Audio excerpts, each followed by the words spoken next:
And she takes the guy's Pop-Tart, and she's like, "Aw, hey, man, hang in there." And she just fucking walks away.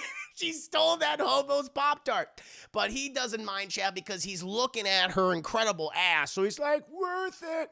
Hello, I just wanted to thank you for clicking on my video, and I wanted to let you know not only do I create content in my YouTube channel here, Class in a Glass, but I'm also on Twitch where I play single-player games, multiplayer games. I do movie reviews, cartoon reviews, and a whole bunch of other stuff. Also, it would be a big help if you can check out my Patreon, where you can gain access to audio commentaries, reactions, and the ability to submit questions for my podcasts and videocasts. And all that content can be found in the links below. In the meantime, enjoy the video.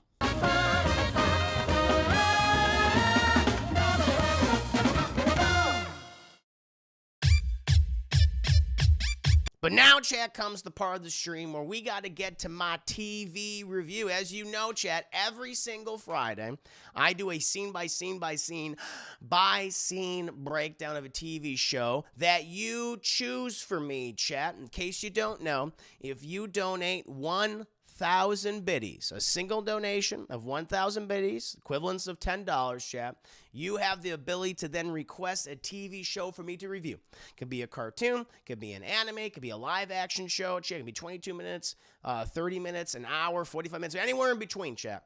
I'll go ahead and I will review it here on this channel. I've done it many times, chat, and now I'm reviewing Michiko and Hatchin. So if you ever feel like, hey, there's this show I think you should check out, Chris, go ahead, and I'll cover it in the future. But before we go ahead and get into the nitty-gritty details of Michiko and Hatchin, chat, I have a very important question to ask of you. That question being, how many of you have seen Michiko and Hatchin, chat, from the same studio, from the same creators as Cowboy Bebop and Samurai Champloo, chat? It's a hell of a fucking pedigree, if I do say so myself. Both of those shows are pretty goddamn good. Person Man says, never heard of it. Sage says, nope.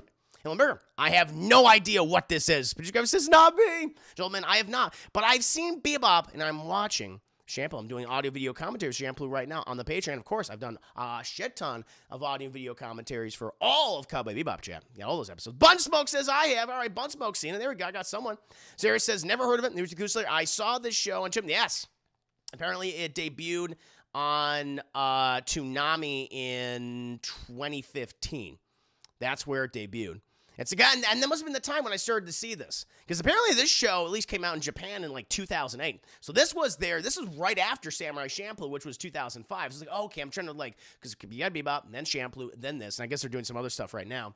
And then I started seeing clips for this particular series around that time. I remember because I was still working my day job, I think, back in 2015. Or I might have been still in school, as far as I know. Either working my day job or I was still in school at the time, grad school. And so I didn't know what it was, but I was like, oh, this looks interesting. It looks pretty cool. But it was just one of those things. It came and went, and I forgot about it. But I didn't even realize before, because I was like, all right, I'm gonna do an anime. I'm feeling like watching an anime today. And I saw this, like, oh, and I didn't realize that Michiko and Hatchin was that show that I had seen clips of or trailers of all the way back in 2015 when it was premiering on Toonami. And in case you don't know, obviously, like I said, it's made by the original teams behind Bebop and behind Samurai Champloo, which are both great shows. Highly recommend checking them out if you have not done so, chat. I've done audio video commentaries for Bebop on my Patreon, the entire series, chat, with the exception of the movie. I gotta do the movie someday. And of course, I'm currently about a third of the way through Samurai Champloo. Just recently did episode 9. So to find out, like, oh shit, this is from those same people, my excitement elevated considerably. I was like, okay, what is this? And what this is, chat, is that this follows 2 women, or at least one older woman, who is, all I'll say is she's hot. Michiko, she is a felon, chat. She's an escaped prisoner. She's a robber. She's a murderer. And she's on a quest to save this seemingly innocent girl named Hana. We don't know why. We're not sure why, at least in this first episode. We have no idea. But she's on this quest. She has to do it, chat. And she will kill. She will murder. She will rob. She'll just stab you in the gut just so this little girl can live. Apparently. And I can tell you right now at the top, really like this first episode. One, because it just makes you fall in love, especially with the little girl Hana. and hate the characters that are currently raising her, chat. But before we get into all those nitty-gritty details, let's go ahead and start at the top for episode 1 of Michiko and Hatchin, chat. We start with boobs. I'm not being over-exaggerated. I'm not being lewd, okay? The episode literally starts with like, oh, there they are. And they're coming right towards us, chat. Ooh-wee. Because we're introduced to this curvy lady, chat, this Afro-Latina lady, and she's making her way through this very narrow tunnel, okay? And these animators, especially as you know in Cowboy Bebop and Samurai Champloo, they are horny sons of bitches, chat. And they're taking every opportunity to show off this girl's bazungas and ass, chat. It's like she's wearing prison fatigues, and yet apparently they're very form-fitting.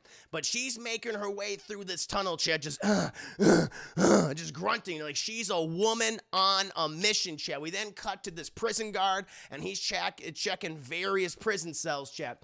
And he seemingly comes to the prison cell that this woman, this very curvaceous woman, originated from, and she's gone. He's like, ah, shit, not again. And he's like, where the hell is she? Sound the alarm. And we then cut back to this curvaceous lady, chat, as she hears the alarm, and she starts to increase her pace at this point, chat, getting out of the narrow tunnel and then running along this much larger room, or this kind of like atrium-esque area, which is within the walls of this prison. All the guards start to get their guns, they get their fucking batons and sticks and shit, because we got to stop this prisoner. She's one of the most dangerous prisoners in this prison. They're like, shoot to kill, like, fuck it. She's tried to escape apparently 4 times now. It's like, this point, we're not giving her any more chances. You're not gonna have a 5th attempt. We're gonna put her down. And I guess it's an all-female prison. Makes sense, she's a female prisoner.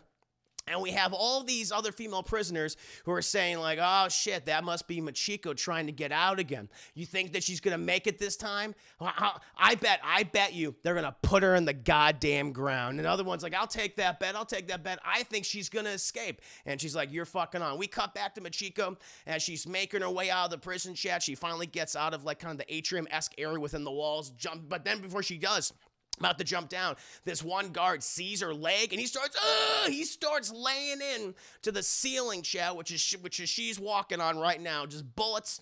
He's just spraying and praying at that point. She's dodging bullets, chat.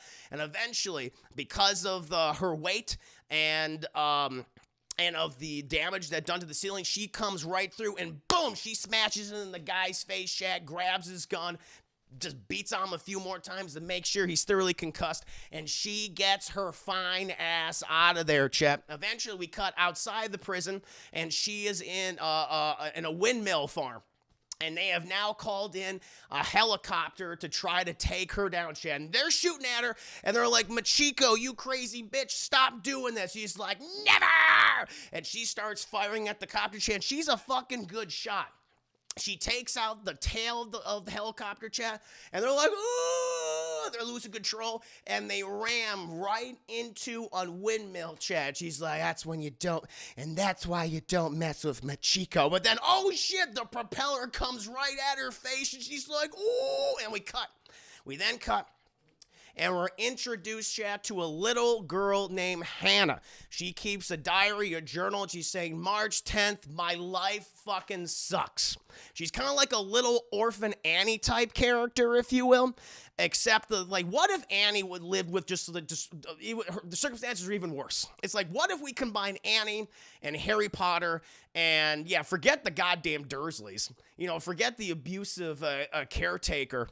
You know, female caretaker of Annie. Just give her this cruel, manipulative, hateful family that's her foster family, chat. Because we see for the next few minutes, the typical day of Hana, where she gets up, she's the first one that has to gets up, 6 a.m., and she has to prepare breakfast for her foster family, chat. Her foster father, who is a padre, chat, he's a priest, which is weird that I'm like, okay, is he a minister? Because you're telling me he's a priest. So unless he's a priest that likes to sleep around, chat, he has a wife. So I feel like he's a minister. But we are introduced to Padre, chat, and he uses the religion, the Catholic religion, chat, Christianity, just to get rich, to line his fat fucking pockets, chat. We're introduced to his wife, who was horrible and cruel and manipulative, Chad, both to Hana and her two children, and the kids. Oh my God, Jesus Christ. The apple, the poison rotten apple, did not fall far from the tree, chap, because these kids just look like their parents, except a little more inbred, because the parents looked exactly like each other. It's like, is this incestuous? Is this what this is? Because the mom and dad look like brother and sister, and the kids just look exactly like the parents, except a little derpy. And we're introduced to the little brother who is just a piece of shit. He likes to throw rocks at Hana, and the sister who is just cruel, constantly like yanking on Hana's dress and pulling it up and trying to, revealing, they're like, oh, look, you have little boobs, and like pulling her pants down. It's like, geez, what's happening here? But Hana, before we get all that stuff, Hana, she's like, I gotta make breakfast at 6 a.m. She's a little girl. She's got little derpy girl hands, and she has to work all this stuff. She's got to make an omelet. Like, I got to make omelets. I got to make eggs. Or excuse me, I got to make bacon. I got to do this whole spread for them. And she's like, you better not fucking burn. She burns the omelet. And then she has to do it all over again, Chad. But she's making this omelet. And it's hard making omelet, okay? She's like a little girl. She looks like she's 7 years old or something. And she's making this omelet, and a little bit of the shell falls in. You can't have that shell falling in because they'll beat her if they see that shell. She's like, oh, God, I can't make sure that there's not a single piece of shell in the omelet because they'll beat me again. They'll beat me again, or they'll pull my pants down, or they'll ride me around like I'm a pig. It's like, what the fuck is going on with this family? But she tries, and she's burning her hands in the oil. She's like, oh, but she gets it up, and then she burns the omelet, chap. It's like, oh, no. And then the family sits down. We're introduced to the father and the mother, and the father when she puts the plates in it looks immaculate. It looks great. Fula's like, that's a nice fucking spread. You got some tomatoes on the side. You got some bacon. You got a nice omelet filled with peppers and onions, and she's like, that's made a nice Spanish omelet. In this world that we're set in, it definitely feels like Mexico or something.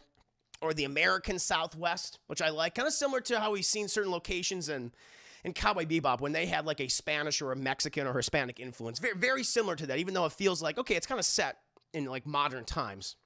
But he lifts up the omelet and he sees like a little bit of burn marks. There's a little burn shade. Like, no, that's the flavor, right? That's the flavor. But he sees this. Oh, he also beans.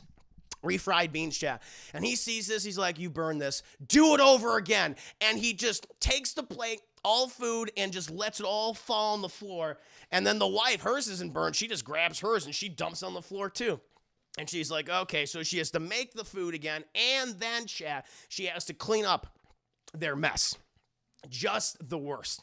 And now, after feeding the family, she has to do her daily chores. Her foster sister, who looks just like, it's like a more inbred version of the mother, is even crueler, where she has to now scrub the floors and everything, and the foster sister's supposed to help her.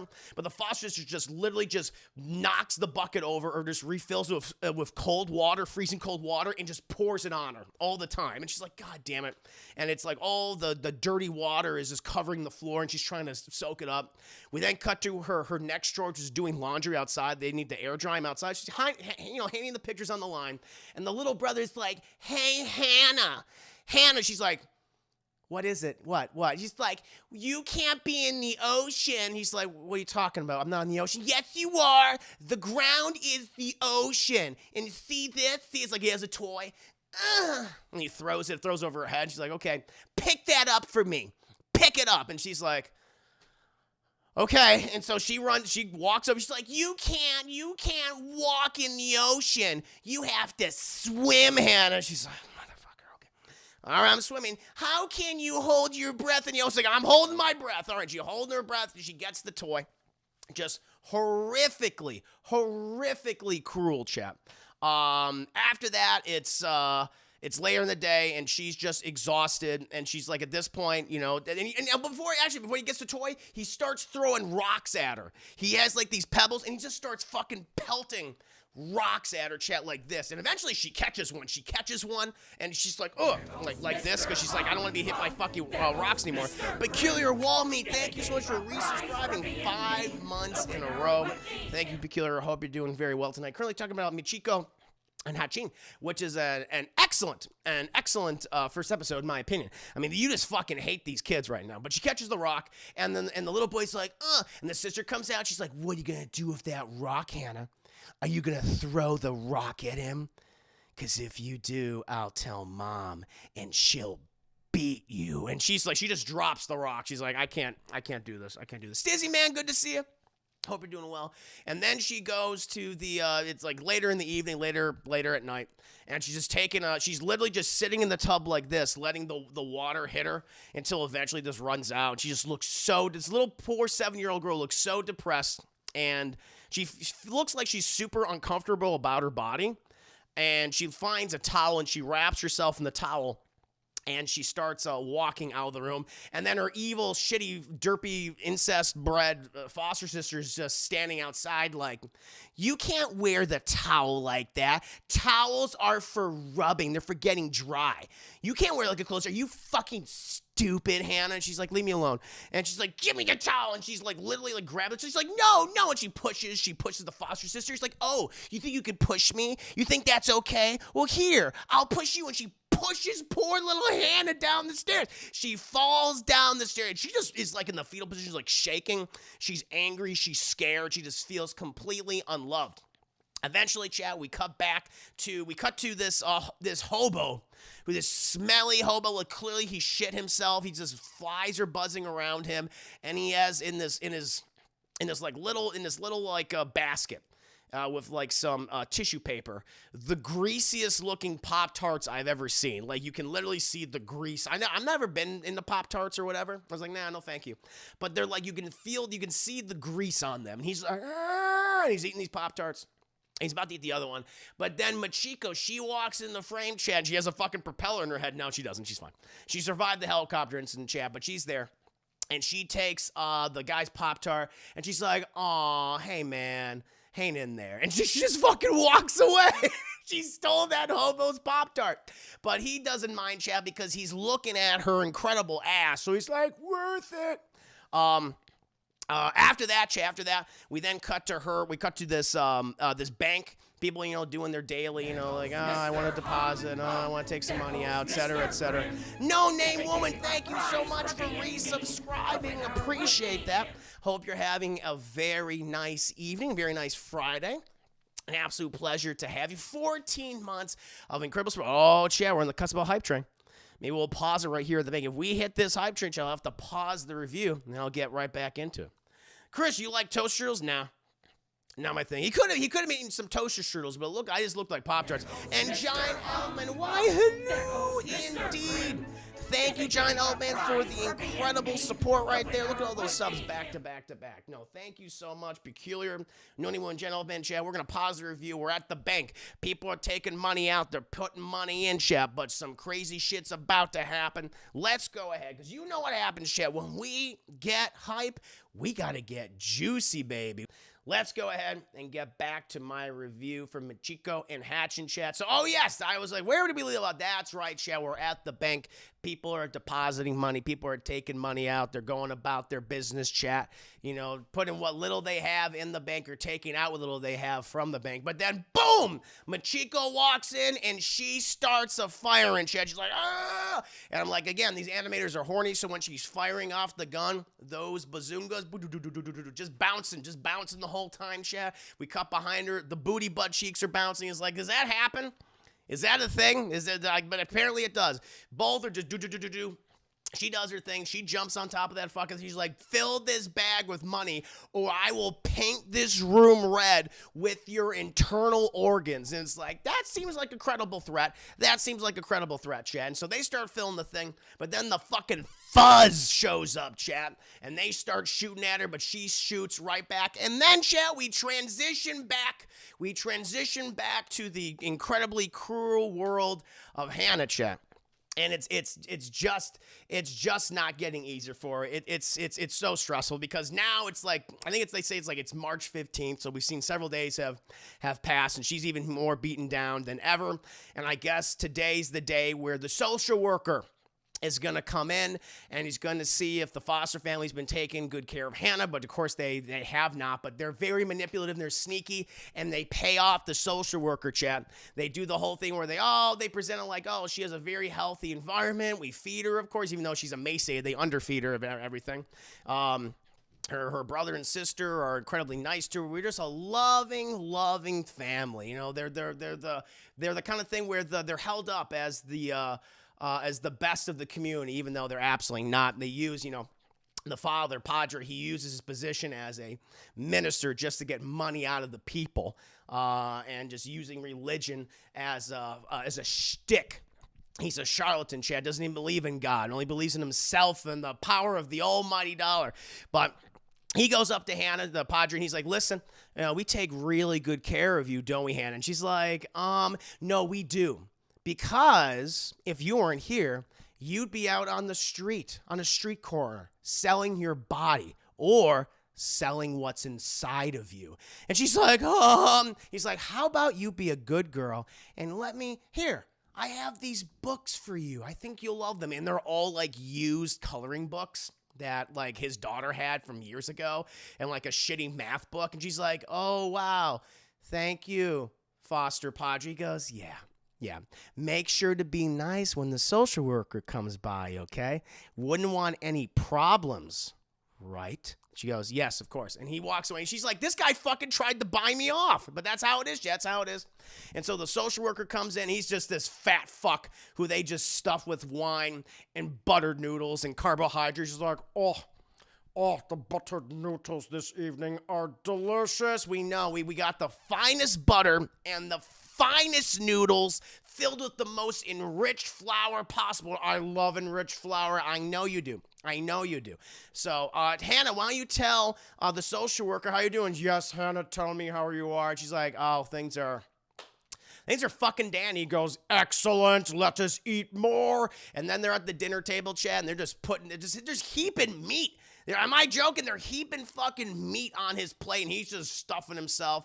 And, he's like, oh, you just, what a lovely feast, what a lovely family. And they're like, and then they start talking about the great works of the Padre, of the foster dad, and how he's just held up as this champion of the community. And they talk about, oh yes, recently I just converted Brother Gonzalez, another member of the flock. He had lived a hard life, but now he's another member, and I'm happy to have him. Hannah's like, he's a fucking liar. And the only reason why Brother Gonzalez is a member of the flock is because he's too brain dead to know what the hell's going on. And we get this flashback of Gonzalez, who used to be like a gangster, and he gets shot in the fucking face, and he survives the assassination, but he's super derpy now. And so, the Padre goes there and blesses him. I absolve you of all your sins. He's like, he's just drooling and snotting all over himself. And he's like, and we'll also be accepting some of your paychecks, since you are, of course, going to be a member of the church now, right? So you'll obviously, when the collections come through, you're going to pay. And so he signs, and so part of his fucking paycheck goes to him. It's like, this is fucking manipulative. This is horrible. And he's like, and the social worker's like, oh, beautiful, what a beautiful family. And then this big fluffy white cat starts rubbing, I guess it's the family cat, starts rubbing against his legs. His name is Bosco or Brosco or something. And he's like, what a pretty kitty. Oh, whose kitty is this? And they're like, oh, hell, it's the family cat. The children take such good care of it. My daughter, my, naturally born, non-incestuous daughter, that's her cat. And the little boy's like, no, I found Brosco. I was the one that found him and brought him here. And Hannah's like, it was me. But, she's not saying nothing. And it's like, oh, do the children take care of the cat? And we do a flashback, and the kids do not take care of the cat. If anything, they encourage the cat to do bad things like poop in the house. And then Hannah's like, Hannah, the cat pooped. You got to clean it up now, Hannah. But she's like, but today you take care of Brosco. It's like, I don't fucking care, bitch. And she's like, all right, whatever. And so she has to take care of the cat and everything, but it's also very affectionate towards Hana. And, the social worker's like, oh, good, teaching the children responsibility. Who is taking care of the cat today? And it's supposed to be either the sister or the brother, but they both kick Hana underneath the table. And she goes, me, sir, I'm the one who's taking care of the cat today. And then we cut, and the mother is sitting on the couch, and the social worker stopped by with the check. With the check that they get for raising Hana. And she's complaining because the amount never increases. She's very upset about that. She wants more money. We are doing so much for this little girl, and we're paid so little. Don't they know how hard it is to take care of a child? And then the cat, jumps up on the couch and starts, nuzzling her legs and wants to cuddle. And she's like, get off! And she kicks the fucking cat. She kicks the cat, chat. And then she starts screaming for Hana. Hana! And Hannah's like, Jesus Christ, oh God. And the mother opens, like, that's the thing, because the mother, like, grabs the cat, or she grabs something, and she opens Hannah's door, and Hannah's, like, freaks out. She's like, oh, I'm sorry, I was just studying for school. And she goes, Hannah, I need you to take care of your chores. She's like, my chores are all done. It's literally, like, 8 at night. And she's like, well, here's another chore for you. And she throws this burlap sack right in front of Hannah's feet, and she's like, take it out into the desert and leave it there. And then she closes the door, and then Hannah looks, and the fucking bag starts moving. The fucking mom put the cat in the burlap sack, chat. She put it in there, and she's like, now kill this thing. And Hannah's like, oh, my God. It's the next morning, and the little boy comes in, and he's like, Mom, where's Brosco? And she goes, oh, I don't know, honey. I'm not sure. Hannah, weren't you supposed to take care of him? And she goes, yeah, I have, but I haven't seen Brosco. He's like, where is he, Hannah? And Mom's like, yeah, Hannah, I believe I saw you. Like, the mom's like, yes, Hannah, I believe I saw you last night with Brosco. You took him outside for some reason. It's like, oh, these people are horrible. They're horrible. I hate all of them. They're so awful. Oh God. After that, she's like, I'll go get him. I'll go get him. And we see her just walking down the side of the road, chat, and we see the burlap sack, but it's empty. And so you're like, okay, because I'm thinking, did she fucking have to kill this cat? Is that what she did? Because I'm like, oh, that's even more cruel that they forced her to do that. But it looks like Brosco escaped the sack or something. So Brosco, I think, is fine, chat. So if you're concerned about Brosco the cat, I think he's okay. And then she's just going over how, like, my life is awful. It's miserable. I just wish someone would just stop by and just pick me up, and then I can leave with them, like whoever my true parents are. And then we see this car, but I don't think it actually happens. It's weird. Where this car literally stops, and this guy gets out, and he goes, Hannah, are you ready to go? And it's almost like she's having a vision. But then after that, we cut, and we're back with Michiko, and she's on a payphone with no, I think it's later on. She's like on the phone with somebody. She gets a call, and they're telling her about Hannah, this girl, and she's like, I'm gonna go pick her up. And it's like, okay. Eventually, we cut back to the residence, where Hannah is doing more chores. The brother is just torturing her because he's like, you didn't bring back Brosco. She's like, I'm sorry, I lost Brosco. Not like you were fucking taking care of him anyway. And he's like, well, now you're going to be my pet. And he literally puts a fucking rope around her neck and rides her on the floor. She's like scrubbing the floors, cleaning them. She's like, don't do that, Hannah. No, go where I want to go. He's like, stop pulling on my neck. And then the sister comes. You think, oh, it's going to get even worse. You think it can't get much worse than this, chat. The sister comes over with a hot iron, like what you used to, like, you know, iron clothes. It's fucking piping hot. And she has it. And she's like, you have to do what my brother says, Hannah, because if you don't, I'll burn you. It's like, Jesus. And she puts the iron behind her feet, like sets it down there, and she's like, back up, Hannah. She's like, no, I'm not gonna back up. I'm not fucking backing up. I told you to back up. And then she's like, she just moves around, and then the little brother like hits her with the, like, you know, starts strangling her with the rope. She's like, oh. The sister grabs the iron, and he's like, since you didn't listen, we have to teach you a lesson. The brother's like, yeah. And she's about to put the piping hot iron right in her face, and Hannah just finally just goes, fuck it. She flips the brother open off of her. Boom, his head hits the back of the goddamn floor. He's like, wah, wah, wah. And then she like pushes the sister over. And the sister's like, you shouldn't have done that, Hannah. You're going to pay for making my little brother cry. And she literally punches Hannah in the gut.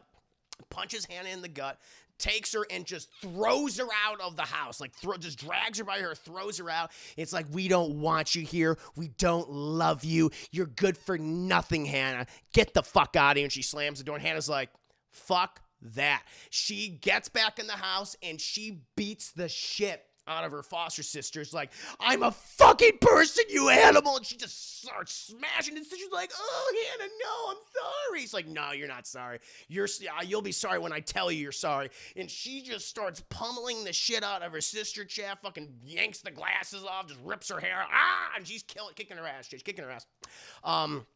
Eventually, though, I guess she runs off. She runs off for the day. She's like, I don't know what to do. I don't know what to fucking do. I have no idea what to do at this point. I don't know. I don't know what's going to come of anything.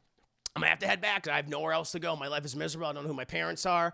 I have no friends. My foster family sucks. I just wish I'd have a guardian angel. And then we cut back to Michiko. And Michiko, she is on the payphone again, and we notice certain things about like her body. We noticed that right on her abdomen, underneath her tummy, near the vagine region, she has like this specific tattoo with numbers on it. And it's like, okay, with things like with arrows. And it's like, interesting. And then we see there's this Polaroid photograph, what looks like a baby Hana with the same thing on her belly. And it's like, okay, so they're connected in that way. What's that have to do? And she calls Hana's foster parents. And they're like, who is this? And she's like, my name is Michiko. I'm Hana's mother. And it's like, oh, okay. Interesting. I don't really see the family resemblance, but sure. She's like, listen, I'm going to stop by tomorrow. I'm going to pick up my daughter. And they're like, we'll have to talk to the social worker. She's like, no, social worker's not involved anymore. I'm coming tomorrow at this time. And they're like, oh, shit. And they hang up. And the Padre's like, oh, shit, this person thinks that they can steal her from us and try to make me the fucking pariah of the community. I know what I'm about. I am the leader of this community. Without me, everyone would be fucked. But you know what we're going to do? You know what I'm going to do, honey? And she's like, what? Get me my shotgun. I'll make sure no one takes Hana from us. We're going to just squeeze as much money as we can from this little girl. And she's like, cool. And so it's the next day. And they're all eating lunch or dinner or whatever. And he's like, okay, everyone, start eating. And like, he has the shotgun like right by his side. Everyone's like, that's kind of fucking weird, Dad. You have a shotgun? He's like, don't talk back to me or I'll slap you across the face. And she's like, okay, shit. And so everyone has like this great meal. And she has like a glass of water. That's what they gave Hana to eat. And that's why she's so fucking emaciated. And she's shaking like a chihuahua at them. She's like, God damn it. But then it finally hits that time, and like nothing has happened, but the dad grabs the shotgun, and suddenly they start hearing this like it's like a motorbike or something, like revving up. And then boom, we see Michiko blast through the window behind the dad, chat, and her fucking giant moped lands in the middle of the table, chat, lands right on top of it. The thing just gets destroyed. And everyone's like, holy fucking shit. She looks at the mom. She's like, Jesus Christ, you look inbred. And then she looks at the sister, and she's like, ooh, Jesus, the apple did not fall from the incest tree. And she's like, hey, where the hell's Hana? She's like, I don't know. And she's like, hey, little boy, you ugly little boy, where's Hana? And he's like, and then she sees the last girl. She's like, you must be Hana, right? And Hannah just kind of like is staring at her. She's like, oh my God, she's a beautiful goddess. Because like Hannah's looking at her, and she's like, I mean, she's not really dressed, very, conservatively. Because, Hannah's like, very kind of like, she's super shy about her body. And she doesn't really want to reveal anything. Well, she's a little girl too. Whereas Michiko, I mean, she's putting it all out there. It's like, ba-boom, right here, ass is sticking out, everything, belly crop tops, all that stuff. Showing what her mama gave her, chat. Meanwhile, as Michiko's having a conversation with Hana, the dad's just trying to shoot her with the shotgun, but he keeps missing. And she just literally picks up like a piece of debris and just yeets it at his head and just knocks him the fuck out. And she's like, so what about it, kid? Are we going to do this thing? You going to get on? Or are you going to stay here? And she's like, yeah, fuck this place. And she rides out of the fucking house, chat, as all these cops pursue them from behind. And Hannah's like, I don't know what's going on, but this is kind of cool. And that, my friends, is my scene by scene breakdown for Michiko and Hatchin, episode 1. It was a great episode, chat. I loved it. I know that I could tell you, if you're a fan of Cowboy Bebop or Samurai Champloo, it's the same animation style, kind of same general aesthetics.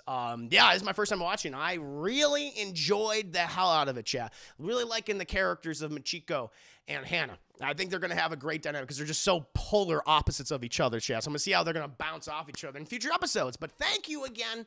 Thank you for allowing me to do this, chat. Can't wait to do another TV episode next week. And if you are interested in suggesting an episode of TV for review in the future, the price is 1,000 biddies, or the equivalent of $10, chat. Oh, the music's great. Oh, music is great. It's very influenced by, I would say, there's some R&B in there, and there's definitely some Latin music. It's like Latin R&B. It's pretty good. It's pretty good. I'm liking what I was hearing, chat. I mean, both Shampoo and Cowboy Bebop had great soundtracks and scores, and this is very much the case here. Like I was supposed to be in South America, but the names are very much so. Yeah, I guess it is in South America. Yeah, I suppose so.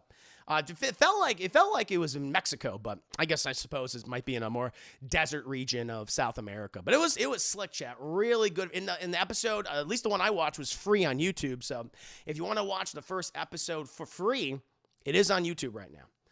Yes. Mud Smoke, mostly Latin, produced by Shinichiro Watanabe. Yep, there you go. Yep, creator of Cowboy Bebop and Samurai Champloo. So talented guy, very talented guy. He has a talented team as well. So yeah, it was fun. It was fun to watch that. Highly recommended if you're a fan of his previous works. And I watched the dub too, and the voice acting was great. I thought everyone was doing across the board. I know it's always between like the subs and the dubs, but I can say at least for the first episode, the dub pretty good, pretty good.